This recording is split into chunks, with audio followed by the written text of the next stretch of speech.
দেখো এই ধরনের একটা প্রবলেম প্রিভিয়াস ইয়ার কোন পরীক্ষায় এসেছিল, সেটা হচ্ছে কি এরকম একটা ওয়াল আছে বা একটা শিট আছে, শিটের হচ্ছে তোমার সারফেস চার্জ ডেন্সিটি হচ্ছে প্লাস সিগমা, এবং শিটের সঙ্গে একটা স্ট্রিংয়ের মাধ্যমে একটা এম মাসকে ঝুলিয়ে দেওয়া হয়েছে যার চার্জ হচ্ছে কিউ।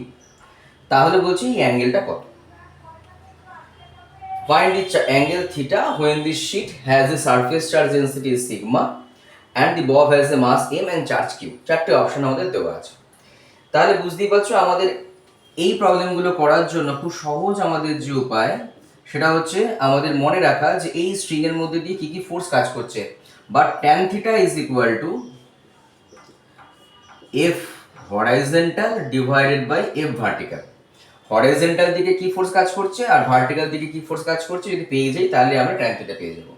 হরাইজন্টাল দিকে এই চার্জের সঙ্গে কি এর সঙ্গে কি কাজ করবে, এফ ইজ ইকুয়াল টু এদিকে এফটা কাজ করবে এইদিকে এবং এফ এর ভ্যালু কত, that is equal to Q into electric field. আর ভার্টিক্যাল দিকে এটা হচ্ছে হরাইজন্টাল, আর এই ভার্টিক্যাল দিকে কাজ করবে কত, এম ইন্টু জি। তাহলে জাস্ট আমরা যদি এখান থেকে প্লেস করে দিই এফ এইচ এর ভ্যালু কিউ ইন্টু ই আর এফ এম জি।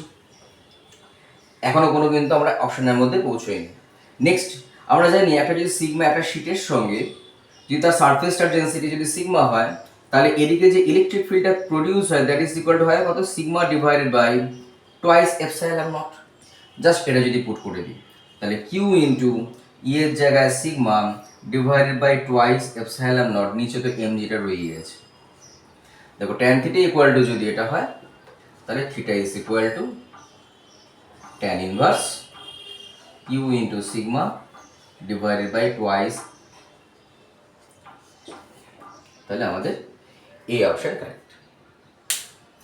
যদি তোমাদের ভিডিওগুলো ভালো লাগে তাহলে প্লিজ আমার এই চ্যানেলটাকে একটু তোমরা সাবস্ক্রাইব করে দিও এবং লাইক এবং শেয়ার করতেও যেন ভুলো না।